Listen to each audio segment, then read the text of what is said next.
Staffing shortages are an ongoing issue nationwide, but the Neosho School District is implementing a new program to help with their own shortages. KOAM's Bronte Sorotsky has how that new program for high school students aims to help while giving students workforce experience.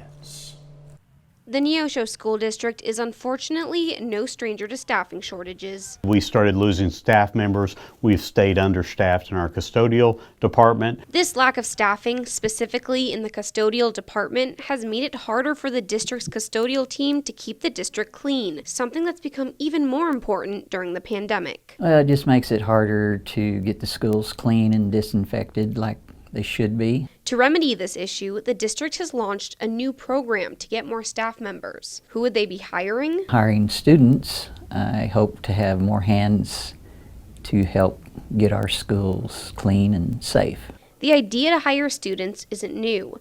Multiple school districts across the country have been testing it out amid nationwide staffing shortages. Here's how it would work. All applicants would need to be Neosho High School students and would need to be at least 16 years old.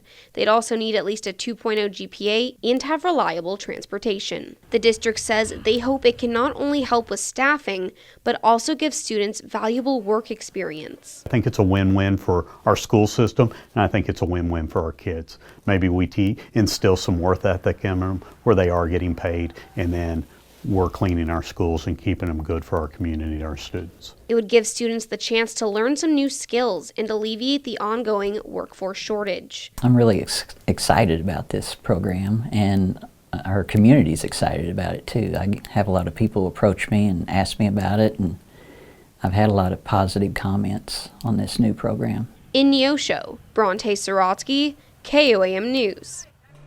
So far, 4 students have applied to the program. The custodial team is currently 4 people short. Missouri